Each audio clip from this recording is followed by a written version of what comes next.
नमस्कार दोस्तों, Lomash entertainment channel में आपका स्वागत है, जहां हर कहानी एक राज छुपाए बैठी है। खून, धोखा और साजिश के उस अंधेरे सफर पर चलिए हमारे साथ हर रोज एक नई कहानी के साथ। और चैनल को सब्सक्राइब जरूर कर लेना ताकि हमारी आने वाली कहानी आपके पास सबसे पहले पहुंच जाए। आज की जो सच्ची घटना मैं आपको सुनाने जा रहा हूं, ये सच्ची घटना है उत्तर प्रदेश के जिला हमीरपुर के गांव रमना की। ये बात है 13 नवंबर 2025 की सुबह लगभग 8 बजे के आसपास का वक्त हो रहा था। दो लड़के आराम से टहल रहे थे और टहलते टहलते जैसे ही सड़क के किनारे जा रहे थे तो उन्हें एक जगह पर खून के धब्बे मिलते हैं। तभी एक लड़के ने दूसरे लड़के से कहा कि देखो कितना ब्लड बहा हुआ है, पता नहीं किसका ब्लड है। तो उसने कहा कि चलो चलकर देखते हैं। जहां जहां पर ब्लड के निशान थे उसी तरफ उन्होंने रास्ता बना लिया। कुछ ही मीटर वो चले थे, जो उन्होंने अपनी आंखों से दृश्य को देखा उसे देखकर देखते रह जाते हैं। सबसे पहले एक लड़के की चीख निकल जाती है और जब उसकी चीख निकलती है तो दूसरे वाले ने भी जोर जोर से चीखना शुरू कर दिया। आसपास के लोगों से मदद मांगनी शुरू कर दी। दरअसल वहां पर एक लाश पड़ी हुई थी। एक महिला की लाश थी जिसके तन पर एक भी कपड़ा नहीं था। पास में ही एक कुत्ता था। वो कुत्ता उस लाश को नोचकर खाने की कोशिश कर रहा था। इन दोनों लड़कों ने उस कुत्ते को वहां से भगाया। उसके बाद फिर आसपास के लोगों को मदद के लिए बुलाया। तभी तत्काल प्रभाव से इस घटनाक्रम की सूचना पुलिस को दी जाती है। सूचना मिलते ही पुलिस स्टेशन के थाना प्रभारी उमेश कुमार अपनी टीम के साथ मौके पर पहुंच जाते हैं। सर्किल ऑफिसर राजकुमार पांडे और इस जिले की एसपी दीक्षा शर्मा भी टीम के साथ मौके पर पहुंच जाती है। फॉरेंसिक टीम हो, डॉग स्क्वाड हो, सभी पहुंच जाते हैं। इस मामले की जांच पड़ताल शुरू हो जाती है कि आखिरकार ये महिला कौन है, इसकी हत्या किसने की, क्यों की, तमाम तरह के सवाल थे। जहां जहां तक ये बात फैलती है वहां तक लोग अब इस घटनाक्रम की पीछे की बातों को जानने की कोशिश में जुट जाते हैं। पुलिस ने जब इस मामले की जांच पड़ताल करना शुरू किया, उसके बाद आसपास के जितने भी लोग थे, इस राह से गुजरने वाले लोग थे, जो रोज आते जाते थे, उन लोगों से पूछना शुरू कर दिया कि तुमने क्या देखा। तो ज्यादातर लोगों का ये कहना था कि रात 12 बजे तक तो हमने कोई आदमी नहीं देखा, उसके बाद हुआ होगा तो कुछ हुआ होगा। इसी बीच में फिर पुलिस ने 3 टीम बनाई। 3 टीम बनाने के बाद आसपास के 1-2 किलोमीटर के दायरे में जितने भी सीसीटीवी कैमरे लगे हुए थे, उन सीसीटीवी कैमरे को खंगालना शुरू कर दिया जाता है। और जैसे ही सीसीटीवी कैमरे खंगाले जा रहे थे तो इसी बीच में एक गाड़ी थी जो संदिग्ध प्रतीत होती है। मारुति कंपनी की गाड़ी होती है। जैसे ही इस गाड़ी के बारे में कुछ पता निकाला जाता है, उसके बाद फिर इसके मालिक तक पहुंचा जाता है। इसका मालिक होता है महोबा जिला का एक कबरी गांव है, वहां का रहने वाला देवेंद्र कुमार।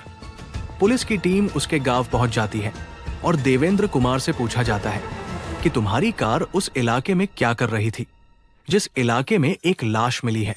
वो थोड़ा डर जाता है, कहता है कि साहब उसका कोई दोष नहीं है, कार जरूर वहां पर गई थी लेकिन वो नहीं गया था। वो कहता है कि साहब एक दरोगा जी है जिनका नाम है अंकित कुमार यादव। दरअसल उन्हें एक शादी समारोह में जाना था, वो मेरी कार लेके गए थे, इसके अलावा मैं और कुछ भी नहीं जानता। और जैसे ये बात पता चलती है, नाम दरोगा का आता है। दरोगा दरअसल उसकी पोस्टिंग होती है महोबा के सर्किल ऑफिस में और वो होता है साल 2023 बैच का। और उसके मोबाइल की सीडीआर निकलवाई जाती है कि वो किस किस के कांटेक्ट में था, उसकी लोकेशन क्या थी, वो कहां जा रहा था। उसके यहां पर जब पुलिस ने दबिश दी तो घर पे वो दरोगा नहीं मिलता। उसके बारे में और पता निकाला जाता है तो उसके पिता होते हैं राजकुमार यादव, जो कि बनारस में दरोगा होते हैं। पुलिस ने आखिरकार उसको ढूंढ ही लिया और पुलिस ने जब उसे अपनी हिरासत में लिया, उससे पूछताछ करना शुरू किया तो उसके बारे में थोड़ी जानकारी और मिलती है। जो सीडीआर निकलवाई थी, सीडीआर के माध्यम से पता चलता है कि दरोगा साहब तो अविवाहित है, लेकिन इसके बावजूद भी वो एक महिला के टच में थे। बारे में जानकारी जुटाई जाती है तो उस महिला का नाम होता है किरण, जो कि शादीशुदा होती है और 30 साल जिसकी उम्र होती है, जो कि गांव मकरी जिला महोबा की रहने वाली होती है। जब पुलिस ने जांच पड़ताल की तो ये लाश भी उसी महिला की होती है, किरण की, जिसकी पुलिस जांच पड़ताल में जुड़ रही थी। शिनाख्त तो हो जाती है, लेकिन कत्ल क्यों हुआ है? अब पुलिस इसके कत्ल के पीछे की वजह को जानने चाह रही थी। कत्ल किसने किया है?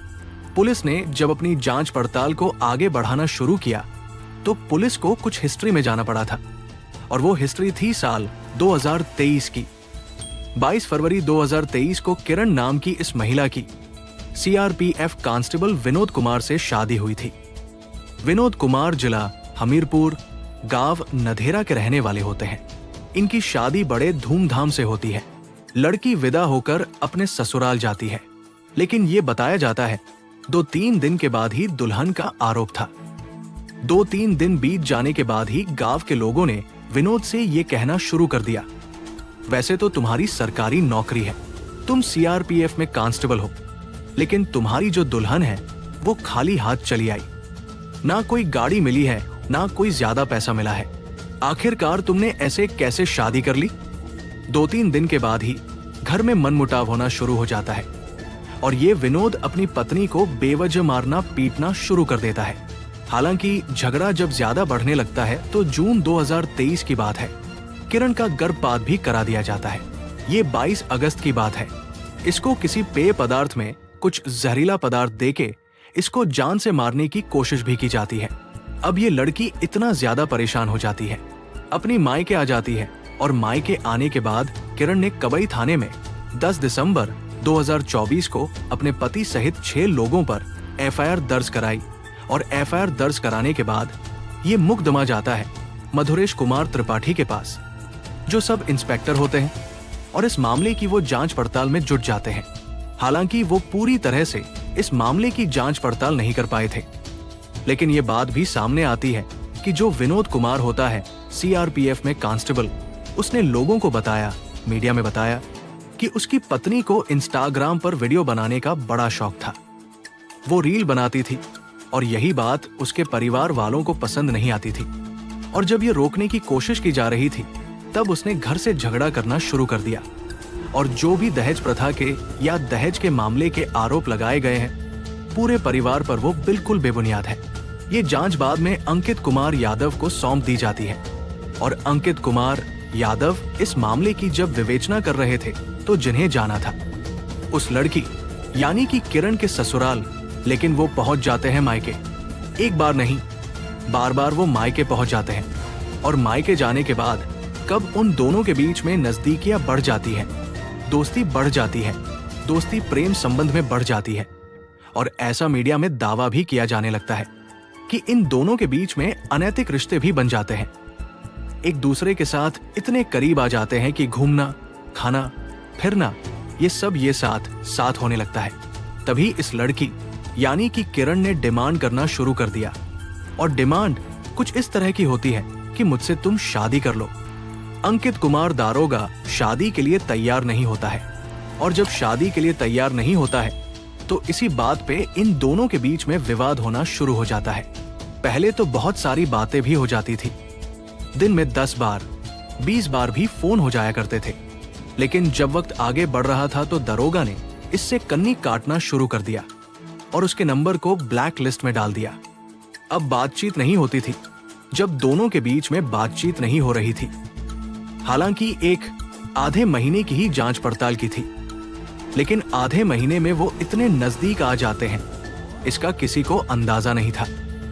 आखिरकार वक्त आगे बढ़ रहा था और ये 11 नवंबर 2025 की बात है। इसकी तारीख थी जो मामला कोर्ट में विचाराधीन चल रहा था। इसी तारीख में जब वो आती है तभी उसने इस दरोगा को फोन कर दिया। दरोगा को ये बात थोड़ी अजीब लग रही थी, परेशान कर रही थी कि ये महिला होती है तो वो कहती है कि शादी कर लो, नहीं तो मैं तुम्हें रेप के केस में जेल में अंदर पहुंचा दूंगी। अब ये समझाने की कोशिश कर रहा था और इसके लिए इसने 12 नवंबर 2025 की रात को चुना। उसने अपने मिलने वाले देवेंद्र कुमार से उसकी कार मांगी, कहा कि मुझे एक शादी समारोह में शामिल होना है, और इसी बीच में वो महिला घर वालों को बिना बताए दरोगा के पास पहुंच जाती है और दरोगा के पास जाने के बाद अब ये दोनों घूमते हैं, खाते पीते हैं, मजे करते हैं और रात लगभग 1 बजे के आसपास की बात है। हमीरपुर जिला लगता है, उसका ही गांव है रमना। रमना गांव 1 बजे के आसपास कार रोकी जाती है। इस महिला को बहुत तेज टॉयलेट आ रहा था। जैसे ही वो महिला टॉयलेट करने के लिए बैठती है, इसी बीच में दरोगा अपनी कार से एक लोहे की रोड निकालता है। लोहे की रोड निकालने के बाद उस बैठी हुई महिला को बहुत ताकत के साथ रोड मारता है। एक के बाद एक कई रोड मारता है और ऐसे भी दावा किया जा रहा है कि उसका गला दबाकर उसकी हत्या कर दी जाती है। उसकी लाश को खींचते हुए दूर लेके जाता है। इसी खींचातानी में ऐसा भी बताया जाता है कि उसके सारे के सारे कपड़े उतर गए। ये बात थोड़ी अजीब लगती है कि उस महिला को जब खींच के ले जा रहा था तो उसके तन पर एक भी कपड़ा नहीं रहता है। ये भी दावे किए जा रहे हैं कि शायद जानवरों ने उसके कपड़ों को खींच खींच के फाड़ दिए होंगे। उसने लाश को भी ठिकाने लगा दिया। उसके जो सबूत थे वो भी मिटा दिए, उसके कपड़े भी उतार दिए, सब कुछ काम कर दिया और वो बचने की तमाम कोशिशें कर रहा था। ये सोचकर शायद कभी पकड़ा नहीं जाएगा।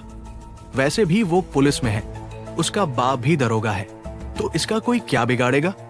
और पुलिस ने जब अपना काम करना शुरू किया तो आखिरकार दरोगा पकड़ा जाता है। जब पकड़ा जाता है तो वो सच को कबूल कर लेता है। पुलिस ने उसे 16 नवंबर 2025 को गिरफ्तार किया और गिरफ्तार करने के बाद उसको जेल भेज दिया। हालांकि जो महिला थी वो उसे धमकियां दे रही थी। ऐसा दावा किया जा रहा है कि वो कह रही थी कि मुझसे शादी कर लो, नहीं तो रेप केस में अंदर करवा दूंगी। उसको तो अंदर होना ही था। काश कि वो जांच करने ना ही जाता, और जाना ही था तो उसे उस महिला के साथ इस तरह के संबंध स्थापित नहीं करने चाहिए थे। उसे अपने प्रोफेशन के प्रति गद्दारी नहीं करनी चाहिए थी।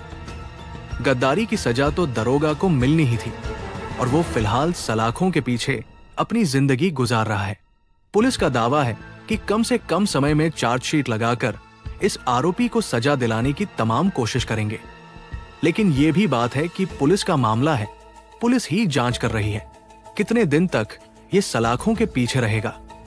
क्या इस महिला को वाकई इंसाफ मिल पाएगा या नहीं मिल पाएगा? ये बात भविष्य के घर में छिपी है। दरोगा के दिमाग में ये बात जरूर रही होगी कि उसका बाप भी दरोगा, वो खुद भी दरोगा है, उसका कोई क्या बिगाड़ेगा। दोस्तों, गलत कदम उठाने से पहले 100 बार सोचिए। जिंदगी में क्राइम का कोई शॉर्टकट नहीं होता, सिर्फ अंधेरा होता है। अगर आपको ये कहानी पसंद आई हो तो वीडियो को लाइक, शेयर और सब्सक्राइब जरूर करें। मैं हूं विकास लोमश, फिर मिलूंगा एक नई सच्ची कहानी के साथ। तब तक के लिए नमस्कार।